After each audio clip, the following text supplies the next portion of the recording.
A young girl is crying while holding the book of Romeo and Juliet. The little boy asks her why she's crying, and she tells him that she is afraid that the two of them will end up in a tragic love story, just like in the book, forever apart. The young boy reassures her and gives her a golden necklace with a key pendant. Then, he shows her his own necklace with a lock pendant. The young boy tells her that she can use the key to open the lock of his necklace if they reunite again one day. And if that day comes, they can get married. The two children smile while gazing into each other's eyes, hopeful for the day that they meet again. Ikiju Raku wakes up from a dream about his childhood friend. He yelps in shock when the deputy chief tries walking him up while his face is too close. The deputy leader asks him to get ready for school. At the gate, Raku is welcomed by the members of the Yakuza. The men bow their heads and address him as the second-generation Yakuza leader, which Raku brushes off, saying that he doesn't want to be known that way. He smacks the wall and fiercely stares at the men. He states that he hates the Yakuza and declares that he wants to be an ordinary person. One of the men insists that no one can inherit the Yakuza but Raku alone. Just then an old man butts into the scene, looking irritated because of the noise early in the morning. The man is Ikiju Issei, the current leader of the Yakuza and Raku's father. Issei sternly informs Raku that he has an important thing to discuss with him later, so he should come home early after school. At school, some of the students are whispering with each other because a bunch of Yakuza men are escorting Raku from behind. Pissed, Raku turns around and orders his father's men to stop following him around.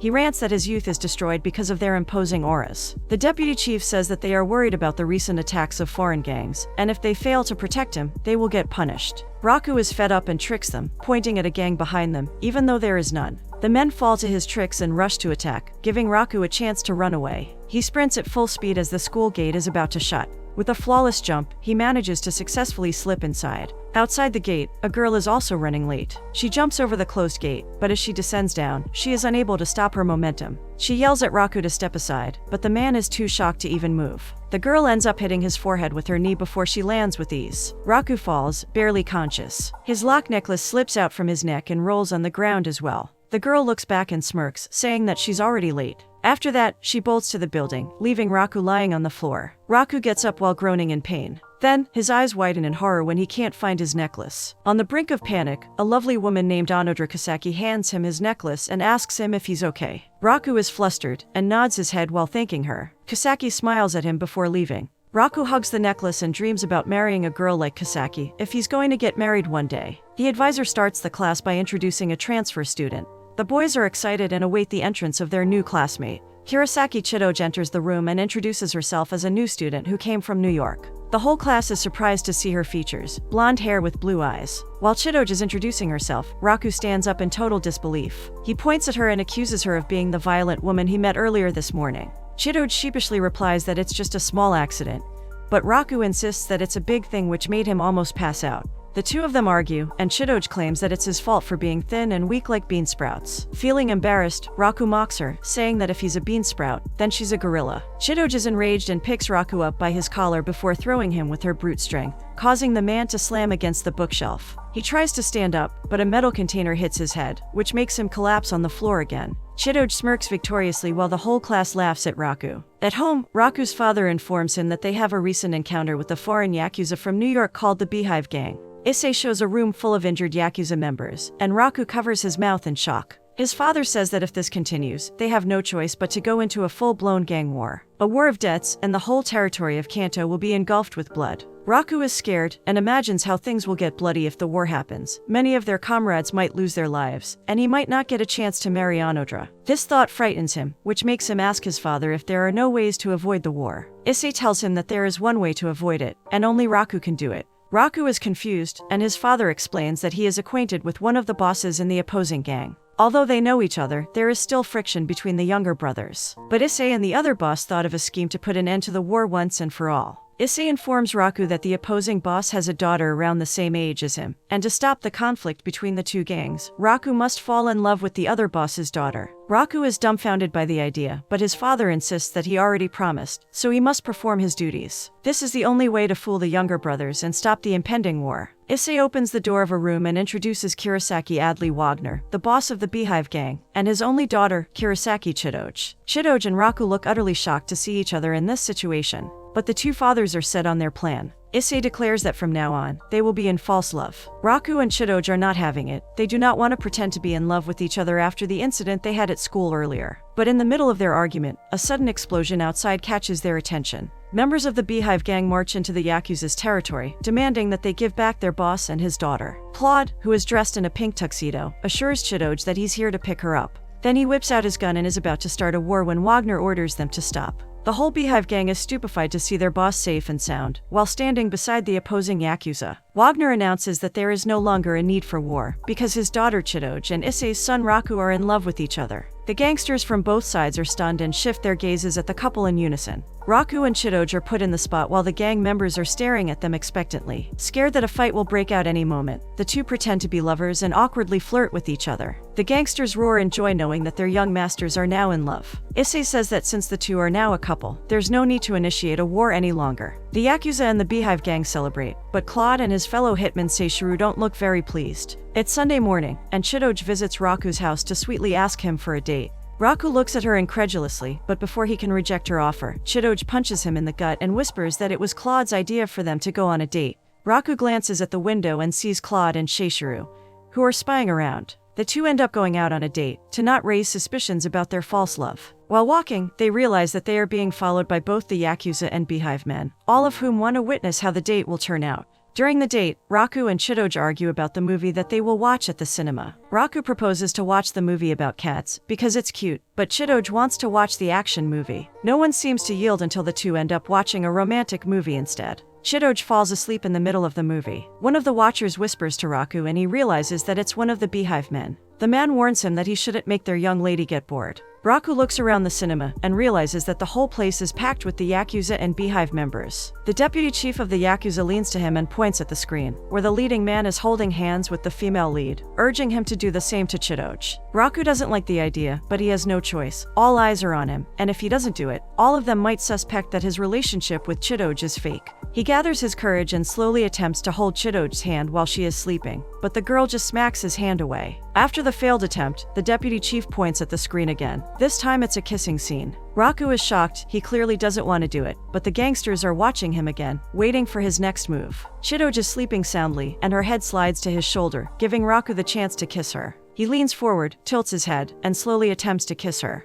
But Chidoj wakes up and creases her forehead before giving him a punch in the face. Another attempt failed. After the date in the cinema, the pretend couple are walking, and Chidoj exasperatedly says that she just wasted a day that she should have used to rest. But Raku fires back saying that he would rather sleep in their house than go on a ridiculous date. After a while, they stumble upon a group of boys who are holding a huge speaker. They are rapping and hitting on Chidoj, and the girl doesn't look too pleased about it. She is about to punch the guy when Raku stops her. He holds her hand and pulls her away from the crowd. Chidoj demands why he stopped her, when she could have handled the man on the spot. Raku answers that if she does that, she'll only prove that she's no different from the same bloodthirsty gangsters that they want to stop. Chidoj is taken aback. She looks him in the eyes before deciding to walk away when Raku pulls her back to him. He points at Claude, who is still spying on them, as well as the Yakuza and Beehive members. The two return to their fake relationship with a forced smile. Raku whispers to her that their fake relationship shouldn't be known at school, to which Chidoj immediately agrees. The next day, their relationship is announced in class, and their classmates seem very happy after learning that they went on a date yesterday. Raku wants to clear the misunderstanding, but Chidoj stops her, because Claude is still watching just outside the classroom. Raku is conflicted, especially after seeing Onodra. He looks at Claude's glare and Onodra's charming face, thinking about what she's going to do in this situation. But fear gets the better of him. Raku flashes a fake smile and puts on a show to convince everyone about their fake relationship. The scene cuts to the rooftop, where the two exchange their frustrations. Raku asks Chidoj if she wants to reveal their situation to a trusted friend so she can feel better. Chidoj doesn't look very happy about the suggestion and walks away, leaving Raku baffled. At school, Chidoj's days are never easy. She is constantly being followed by Claude and Seishiro, serving her a fancy meal during lunch, intervening during PE class, and gatekeeping her around people. Chidoj is protected, yet seemingly alone. Raku watches the scene and sees how they have both lived a life different from others because of their family backgrounds. Chidoj is alone in the classroom while writing something in her notebook. Raku enters the room and asks her if she needs a friend. Chidoj is embarrassed and tells him that if he wants to laugh, just do it. Raku doesn't laugh and instead hands her his slambook notebook. Raku says that they are just the same, two people who grew up with a special family. Then, he helps her to do her own thing, and the two seem to have gotten a bit closer. The next day, their classmates find the slambook they did yesterday. All of them are scared because their names are written in the notebook, misunderstanding Chidoj's interest to be friends with them. Meanwhile, Chidoj is frozen in place, unsure whether she should approach them or not. The classmates fight for the notebook until it falls on the floor, and there, they notice that Chidoj has been standing in the doorway all along. Chidoj rushes to pick up the notebook, but Anodra grabs it first and reads it. Then she looks at Chidoj with a smile on her face and asks her if she wants to be friends with all of them. Anodra mentions that even though her family makes traditional sweets, she still likes Western desserts more. Anodra beams at her and willingly fills up the slambook with her personal information, initiating friendship. The other classmates come to their senses and apologize for misunderstanding Chidoj's intention. Chidoj shyly asks Anodra if she can really be friends with her, to which Anodra sweetly agrees. Raku smiles as he watches in the corner. The next day, Chidoj got closer to Anodra. The advisor comes in and announces another transferee joining the class. Tachibana Marika enters the room, and the guys immediately fall for his charm. But the advisor looks surprised to see Honda standing beside her. Marika informs her teacher that the woman is her bodyguard, because her father is the police director. Marika surveys the room until it stops on Raku. She smiles and exclaims that she has finally found him. Raku suspects she's the girl he promised to marry before, after seeing that Marika is wearing a similar gold necklace. Chidoj looks at the door and sees Seishiro, who is keenly watching the situation, so she stands up and pulls Raku away from Marika. She tells her that Raku belongs to her now. Marika laughs and says that she can't even call him by his first name, so are they really in love? Raku glances at the door and sees Seishiru's sharp glare, which makes him nervously declare that he loves Chidoj. Instead of being offended, Marika seems pleased to have received her first rejection from Raku. In the middle of the chaos, Claude coldly asks Raku to go to follow him to the rooftop. On the rooftop, Claude confronts him about her relationship with Marika, and Raku says that he is also shocked about what happened. Claude asks him if he really has what it takes to love Chidoj, the precious princess of the beehive. Unknown to them, Chidoj is quietly listening in the corner. Raku tells Claude that he has nothing to do with either the Yakuza or the beehive, and that he likes Chidoj for who she is, not because she's a Kurosaki. Chidoj is surprised upon hearing his answer. Claude doesn't look impressed, and instead pulls out his gun, and instead challenges Raku to fight him to prove his worth. Claude chases him with his gun, and Raku has no choice but to run away. Seashore sets up a trap, causing him to crash into a glass window and fall into the pool. Raku drowns in the pool, but Chidoj dives in to save him, even after Claude tries to stop her. Raku wakes up in the clinic wearing a clean pair of clothes. They make small talk, and Chidoj asks Raku to call her by her first name. Raku reluctantly agrees, and calls her by Chidoj for the first time. Chidoj admits that even if what he said to Claude was a lie, it was her first time hearing such a heartfelt declaration. Raku awkwardly jokes that if he told the truth to Claude, then it would have led to a gang war. While walking, Chidoj informs Raku that she will have a study session with Anodra and Marika, and asks him if he wants to come along. Raku sees this as the perfect opportunity to get closer to Anodra, so he agrees. The scene cuts to a pair of hands holding the necklace with the key pendant that Raku gave to a girl years ago. The next day, members of Raku's Yakuza and Chidoj's Beehive gang are lined up in front of each other when police cars suddenly enter the scene. Then, Marika proudly struts from one of the police cars and boasts a battalion of policemen at her disposal. The strange meeting of the cops, Yakuza, and foreign gangsters is cut off when Anodra arrives alone with no special escorts. During the study group, Chidoj is bored, so she initiates a little chat with them and asks Anodra if she likes someone. The girl looks shy and embarrassed, and says that she doesn't have anyone she likes. Raku looks disappointed and disheartened. While studying, Raku notices the pendant of Marika's necklace, and it is a cute flower, not the key pendant. He realizes that she is not the girl he promised to marry before. After a while, Raku and Chidoj are walking together when the Yakuza's deputy chief suddenly pushes them inside a dark room and locks it. This is an attempt to help Raku boost his shot with Chidoj. The pair tries to escape, but to no avail. Raku is stunned to see Chidoj tightly grasping his clothes. It turns out that Chidoj has a fear of dark places, despite her strong and bold demeanor. In the middle of the conversation, Claude frantically destroys the door, accidentally blasting Raku and sending him flying on top of Chidoj. Claude is astonished after witnessing their intimate position and faints. Luckily, Seashore manages to catch him. Marika and Anodra also see their position. Marika walks away, wailing, while Anodra looks genuinely shocked and hurt before leaving. Raku is left frustrated. The scene of the golden key necklace is shown again, and this time, it is revealed that the owner is not Marika, but actually Anodra. Anodra is wearing a sad expression while looking at the Romeo and Juliet picture book that Raku used to read to her when they were younger. The cultural festival is coming up, and the class is having a meeting to decide what they are going to do. Anodra raises her hand and suggests making a Romeo and Juliet play that catches Raku's attention. The class decides who will be going to take on the lead roles, and Marika votes for Raku to become Romeo. But before she can volunteer as Juliet, the class representative suggests that the Juliet role should automatically be given to Chidoj. The lead roles are decided, making both Marika and Anodra disappointed. The class goes to the beach for an excursion. Each student randomly picks a number to find out their pairs for the night. Raku earnestly wishes to be partnered with Anodra, and the heavens seem to have answered his prayers. Chidoj and her partner go inside the haunted cave, where people dressed as zombies rush to scare them. Chidoj gets very scared and runs away. Meanwhile, it's Anodra and Raku's time to enter the cave, and after seeing the partnered students holding hands in front of them, they decide to do the same. Their hands are about to touch when one of their classmates rushes to Raku and informs him that Chidoj ran away. Worried for her safety, Raku leaves Anodra to go find Chidoj. Raku finds Chidoj in the forest, huddled up and holding her knees while trembling in fear. She is surprised to see him and asks why he followed her there. Raku says that he's not sure himself, but he can't just let her go. Raku offers his hand to Chidoj, which she accepts, and the two return to the island. Claude schemes to set up Raku in an embarrassing situation, so he switches the label of the male hot spring with the female hot spring. Raku is enjoying the hot spring when Chidoj suddenly enters the spring as well, shocking him. In the middle of the confusion, Chidoj realizes that this is all Claude's doing. Then Anodra and Marika enter the hot spring as well. In a fit of panic, Chidoj pushes Raku into the spring to hide him.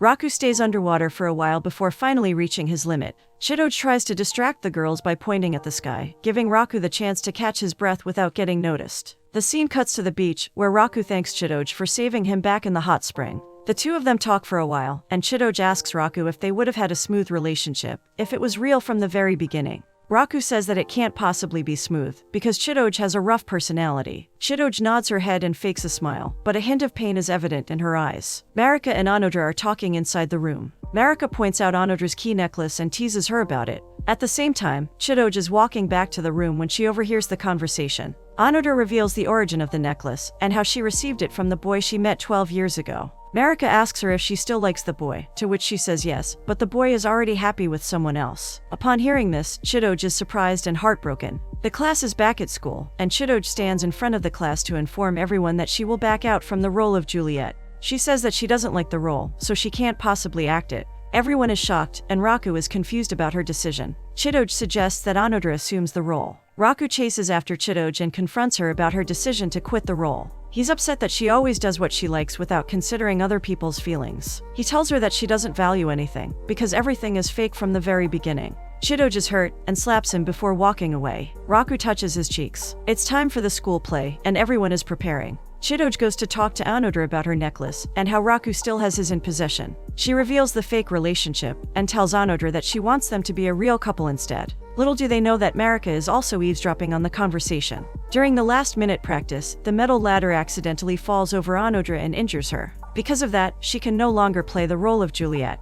The whole class is on the brink of canceling the show when they see Chidoj. They beg her to play the role of Juliet again, to save the play. Chidoj adamantly rejects the suggestion, but Anodra pleads for her to reconsider. The play starts, and Chidoj is the one playing Juliet. They notice that the two can't properly look into each other's eyes while acting. In the middle of the play, Chidoj suddenly forgets her line, and improvises and calls Raku a bean sprout, which makes the crowd laugh. Raku plays along and calls her a gorilla, making the crowd laugh harder. The two improvise and banter against each other, diffusing the tension between them. After the funny banter, they resume the original script, and Raku kneels in front of Chidoj and utters the lines of Romeo, saying that he swears to the moon to love her. Chidoj mutters the line of Juliet, saying that the moon is cloudy and a strange thing. This reminds Raku of their situation, how everything is just pretending, and that what they have is fake love. The next is the wedding scene, where Romeo and Juliet get married. Raku and Chidoj look into each other's eyes while reminiscing the moments they have shared for the past weeks. The two hug each other, and Chidoj feels guilty after seeing Anodra in the corner. Comes the final scene of the play. Juliet drinks the medicine and goes into suspended animation. Raku is heartbroken upon seeing the unconscious Juliet. He follows the script and does what Romeo is supposed to do, but before he can drink the prop, Chidoj stops him and diverges from the script. She improvises lines again and tells him that he can't lose his life because he is destined to be with someone. Raku realizes that she's talking about Anodra. There he realizes the small hints he encounters in the past, that Anodra is the girl he promised to marry 12 years ago. Chidoj snatches the poison and instead. Raku gazes at her and decides to end the play by sticking to the script. The play ends with Romeo and Juliet in eternal sleep. Chidoj runs away after the play, and Raku follows her. But instead of Chidoj, he sees Onodra instead. The two stare at each other on the veranda, while Chidoj silently watches them from afar and wipes her tears. Chidoj gives them one final look before walking away. In the next scene, Onodra finally confesses her feelings for Raku. She shows him her key necklace, and Raku gives her his lock necklace as well. Onodra uses her necklace to open his lock pendant necklace, revealing a beautiful ring made of tiny beads. Raku admits that he seems to like Chidoj. Onodra forces a smile and nods before taking back the ring. She looks at him with her bloodshot eyes and nods, giving him a silent agreement. Raku runs away to find Chidoj. He asks their advisor where Chidoj went, and the advisor informs him that Chidoj wanted to drop out. The car is stuck in the middle of traffic, and they are about to find another route when a police car stops in front of them. To Raku's surprise, it's none other than Marika. She volunteers to open an emergency path for him so their car can drive through. Raku thanks her and proceeds with his mission to find Chidoj. In the airport, the Beehive gang, led by Seihoru, stops Raku from entering. The Yakuza are about to start a fight when Raku stops them. Then, he kneels in front of Seashore and the Beehive gang. Seashore is touched and allows him to go. Chidoj is already inside the airplane, ready to depart. Raku sprints inside the airport, but stops when he sees Claude before him. Claude asks him what he is doing in the airport, and Raku replies that he needs to talk to Chidoj. He is about to walk past when Claude suddenly punches him in the face, knocking him down. Claude spits that Chidoj is not a lover or anything to him. Raku insists on passing through, but Claude easily overpowers him. Raku confesses that he finally understands his feelings, but before he can finish his words, Claude points a gun at him. He tells Raku that he doesn't have what it takes to protect Chidoj, but Raku says that he can protect her, and that neither the Beehive gang nor the Yakuza really matter. Claude is not convinced, and is ready to shoot him. He tells him to just run away like before, but instead of following his orders, Raku bravely walks towards him and closes the gun's mouth to his forehead. Claude pulls the trigger but no bullet comes out, implying that he was just testing Raku. The plane is taking off, and Raku tries to run after it while calling Chidoj's name. The plane stops, and Chidoj goes out to meet him. They look into each other's eyes, and Chidoj tells him that she's not the woman he's looking for. Raku promises that being with her makes him the happiest. He says that he has always loved Chidoj, even before when they were pretending. With teary eyes, Chidoj tells him that he's the person she hates the most. Then she rushes to give him a warm embrace, and the two share a passionate kiss.